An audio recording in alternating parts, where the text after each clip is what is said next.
Hello friends, welcome once again our YouTube channel doctor Bhushan's biology. आज हम discuss करने वाले हैं डाउन सिंड्रोम के बारे में, जो कि बहुत इंटरेस्टिंग टॉपिक है समझने के लिए। डाउन सिंड्रोम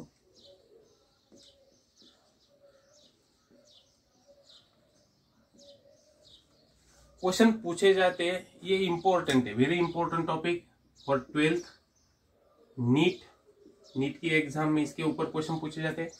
AIMS में इसके ऊपर क्वेश्चन पूछे जाते हैं। All types of medical entrance examination जो है उसमें भी इसके ऊपर क्वेश्चन पूछे जाते हैं, मेडिकल एंट्रेंस एग्जाम। और जनरली आप देखोगे सेट और CSIR नेट में जनरली 2 मार्क्स का इसके ऊपर क्वेश्चन पूछा जाता है। तो ये टॉपिक बहुत ही इंपॉर्टेंट है इन सब exam points of view, exam के पॉइंट ऑफ व्यू से। तो आज हम देखने वाले इसमें क्या है एक्चुअल में। अभी जैसे कि हमने आपको बोला है, यहाँ पे 2 वर्ड्स हमारे सामने हैं। पहला वर्ड हमारे सामने है डाउन्स, ओके, और दूसरा है सिंड्रोम। तो चलो इसका मीनिंग लगाए। Downs is a name of scientist, okay. Down क्या है? साइंटिस्ट का नेम है, नेम ऑफ साइंटिस्ट। सिंड्रोम का मतलब होता है ग्रुप ऑफ सिम्टम्स, ओके, जो कि लक्षण दिखाई देते हैं उनको हम बोलेंगे सिंड्रोम, ग्रुप्स ऑफ सिम्टम। तो हमने यहाँ पे आपको बोला है डाउन इज अ साइंटिस्ट। तो इसको सबसे पहले किसने डिस्कवर किया है? जॉन डाउन ने, जॉन डाउन नाम के साइंटिस्ट ने। कब डिस्कवर किया है इसको? 1866 में डिस्कवर किया गया है। अभी इसको, ये सिंड्रोम को, डाउन सिंड्रोम को क्या कहा जाता है? इसको कहा जाता है ट्राइसोमी 21, ऐसे इसको नाम दिया हुआ है। अभी ये कौन सी टाइप का डिसीज है? ये है autosomal disorder. Disease means disorder, ये है ऑटोसोमल डिसऑर्डर। अभी ऑटोसोमल डिसऑर्डर में क्या है? ऑटोसोमल अन्यूप्लॉइडिक डिसऑर्डर हम इसको कह सकते हैं। हम आपको बताएंगे ऑटोसोमल अन्यूप्लॉइडिक क्यों है। Autosomal aneuploidic disorder. अभी जनरली ह्यूमन में क्या है?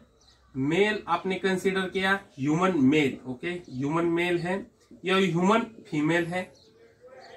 नंबर ऑफ क्रोमोसोम्स कितने होते हैं? 46 नंबर ऑफ क्रोमोसोम्स होते हैं।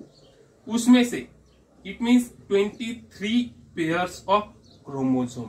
ये हमने बहुत सारे टाइम रिपीट किया है, आपको पता होना चाहिए। इसमें क्या होते हैं? 22 पेयर्स जो होते हैं वो होते हैं ऑटोसोम्स के, और एक पेयर जो होता है ऑटोसोम्स के होते हैं, और एक पेयर जो होता है वो होता है सेक्स क्रोमोसोम, जो कि मेल में है XY।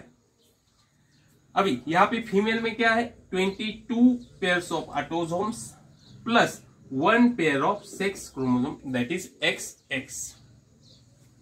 तो 2n यहाँ पे कितना है? 2n यहाँ पे होता है 2n is equal to 46 diploid number, okay, 46 है। तो यहाँ पे कंडीशन एक्चुअल में क्या होती है? ऑटोसोमल डिसऑर्डर, ऑटोसोमल अनयूप्लॉइडिक डिसऑर्डर, जिसको हमने क्या कहा है? Trisomy 21, 2n plus 1। तो यहाँ पे क्या हो रहा है? 2n प्लस, अभी इसमें क्या हो रहा है? ट्राइसोमी 21 में 2n नॉर्मल जो क्रोमोसोम नंबर है उसमें क्रोमोसोम ऐड हो रहा है, ओके। तो यहाँ पे क्या है? 2n plus 1 is equal to, यहाँ पे कैसे हम लिख सकते हैं? 46 प्लस 1 इज इक्वल टू 47। तो क्रोमोसोम नंबर कितने हो गए? 47। अभी ये कहां पे हमने देखा था? 2n plus 1, this is a trisomy, इसको हम ट्राइसोमी कहते हैं। हमने प्लॉइडी में जो देखा था उसमें यूप्लॉइडी एंड अनयूप्लॉइडी देखा था, तो अनयूप्लॉइडी में यहाँ पे हमने ट्राइसोमी देखा था, इसलिए हमने यहाँ पे लिखा है ऑटोसोमल अनयूप्लॉइडिक डिसऑर्डर। अब ये ऑटोसोमल क्यों कहा है? क्योंकि जो डिसऑर्डर होते हैं कुछ ऑटोसोम से रिलेटेड होते हैं और कुछ सेक्स क्रोमोसोम से रिलेटेड होते हैं। तो यहाँ पे हमने क्या लिखा है? 22 pairs of autosomes, okay. Autosomes जो है, तो यहाँ पे ये डिसऑर्डर किस में हो रहा है? ऑटोसोम्स में हो रहा है। और यहाँ पे क्या लिखा है? 21, ट्राइसोमी 21 मींस 21 नंबर का जो क्रोमोसोम है उसमें ये डिसऑर्डर हो रहा है, इसको हम बोलेंगे ट्राइसोमी 21। तो आपको यहाँ पे ये पता होना चाहिए। तो टोटल कितने क्रोमोसोम हो गए यहाँ पे 47। नॉर्मल ह्यूमन में कितने क्रोमोसोम होते हैं 46। यहाँ पे क्या हो रहा है 47 क्रोमोसोम हो रहा है। तो एक क्रोमोसोम ऐड हो रहा है, इसको इसलिए क्रोमोसोमल डिसऑर्डर है। ओके, क्रोमोसोमल डिसऑर्डर है। अभी दिस इज क्रोमोसोमल डिसऑर्डर्स, ऐसा हम इसको कह सकते हैं। ये किस में हो सकता है, ये मेल में भी हो सकता है, यस, और फीमेल में भी आपको दिखाई देगा। जो है डाउन सिंड्रोम, ये मेल में भी दिखाई देता है और फीमेल में भी दिखाई देता है। जैसे कि हमने अभी आपको ये पूरा बताया, तो इसके क्या क्या सिम्टम्स है ये भी हम आपको यहाँ पे बताएंगे।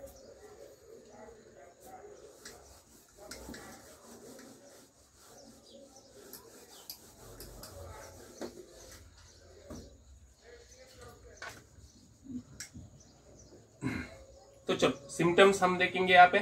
तो जनरली पहला सिम्टम जो होता है यहाँ पे स्मॉल हाइट ऐसा है, छोटा कंधा जो होता है वो छोटा होता है, अप्रोक्सीमेटली 4 फीट। ओके, जनरली ऐसा पता नहीं है एग्जैक्टली कितना फिगर है, लेकिन अप्रोक्सीमेटली 4 फीट बताया जाता है। उसके बाद जो स्मॉल हेड है, वो स्मॉल दिखाई देगा आपको, small head, years, okay, small head, years. Okay, अभी हेड के बाद जो फोर हेड है वो ब्रॉड दिखाई देता है, फोर हेड है जो ब्रॉड है।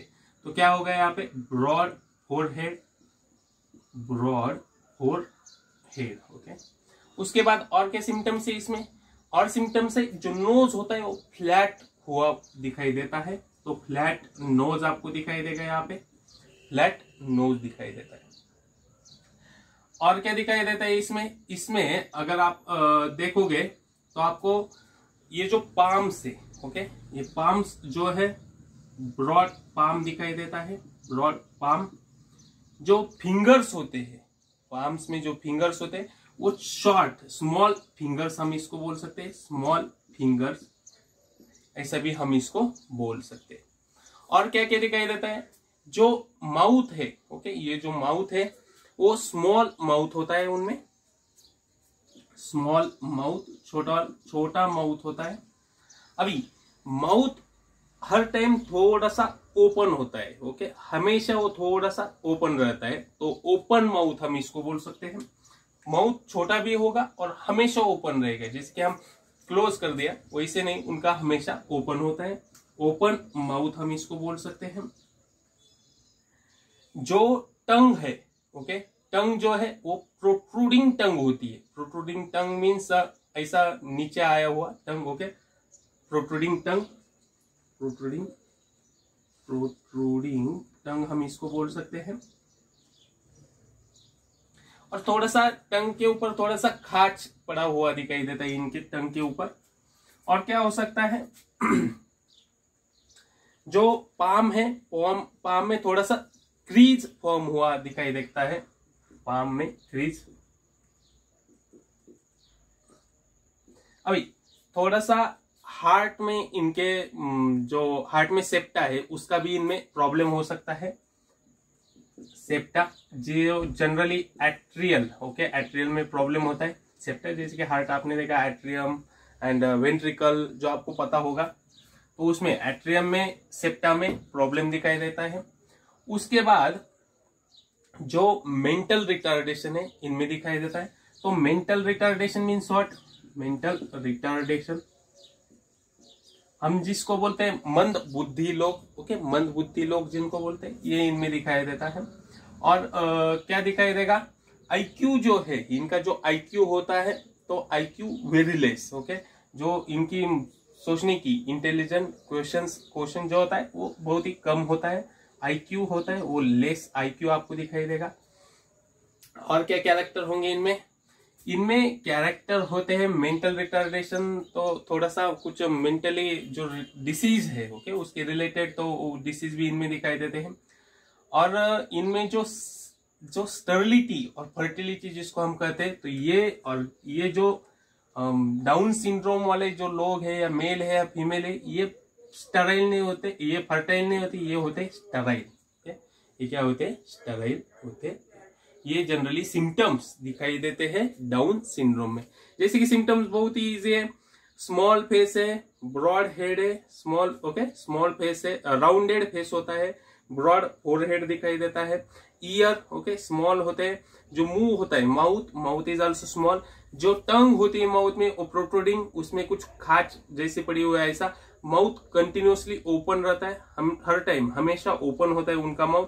और क्या होते हैं, जो फिंगर्स होते हैं वो शॉर्ट होते हैं, ये पाम बिग हो जाते हैं, इसमें थोड़ा सा खांचे ऐसा क्रीज फॉर्म हुई दिखाई देती है। अगर हार्ट की बात करें तो हार्ट में क्या होता है, जो सेप्टा है उसमें कुछ प्रॉब्लम दिखाई देता है, एट्रियल में, जनरली एट्रियल में प्रॉब्लम होता है। मेंटली रिटार्डेशन होता है, मींस इनकी जो सोचने की जो क्षमता है वो बहुत कम होती है, आईक्यू लेवल, जो हम आईक्यू लेवल जिसको बोलते हैं, बहुत कम हो जाते हैं। और ये जो है फर्टाइल नहीं होते, ये कौन से होते हैं? स्टेराइल होते हैं। अभी ये सारे पॉइंट्स हमने यहाँ पे लिख लिए हैं। रिप्रोडक्टिव हम जब बोलते हैं कैपेसिटी इनमें नहीं होते, मीन्स रिप्रोडक्शन, जिसको हम स्टेराइल बोलते हैं। अभी यहां से ये कहाँ पे होता है और कैसे दिखाई देता है, तो इसकी प्रोपोर्शन क्या है, अगर हम इसके बारे में देखेंगे तो इसकी थोड़ी सी प्रोपोर्शन है, ये मैरिज के ऊपर डिपेंड होती है। अभी मैरिज के ऊपर it means what, female female कौन से एज में शादी करती है, इसके ऊपर इसकी प्रोपोर्शन डिपेंड होती है। समझो अभी ये अप्रोक्सीमेट वैल्यू यहाँ पे दी हुई है कुछ पेपर्स में, तो 20 और 25 के बीच अगर फीमेल शादी कर जाती है, मीन्स लड़की अगर शादी करती है, तो एक ही डाउन सिंड्रोम पेशेंट फॉर्म होने की चांसेस है आउट ऑफ 2000 पीपल। 2000 में एक को ही हो सकता है। समझो इनका फीमेल का एज बढ़ गया, 30 आ गया, तो ये रेशियो 900 में एक को हो जाता है। अभी समझो ये 40 आ गया, तो 100 में एक को हो सकता है। ये 40 आ गया means age of female, age of female हम यहाँ पे बात करें। अगर 45 आता है तो एक 40 लोगों में एक डाउनी सिंड्रोम पैदा होने के, या डाउनी सिंड्रोम के कुछ मेल हो या फीमेल हो या बेबी हो बॉर्न होने के चांसेस होते हैं। तो ये किसके ऊपर डिपेंड होता है, फीमेल अपने कौन से एज में शादी करती है इसके ऊपर डिपेंड होता है। तो यहाँ पे हमने ये प्रोपोर्शन आपको दिखाई दिया है, कुछ तो अप्रोक्सीमेट वैल्यू दिखाई दी है, तो हमने आपको ये यहाँ पे बताई है। जनरली क्वेश्चन कहाँ से आएगा, क्वेश्चन जनरली आएगा डाउनी सिंड्रोम को क्या कहा जाता है, तो इसको कहा जाता है ट्राइसोमी 21। तो यहाँ पे 2n+1, जो जनरली क्या है, क्रोमोसोम, आपको ये पता ही होगा, क्रोमोसोम जो है पेयर्स में, होमोलोगस पेयर्स में प्रेजेंट होते हैं। जैसे ह्यूमन में समझो ये 20 ये होगा 18 नंबर का क्रोमोसोम, 90, 20, 21।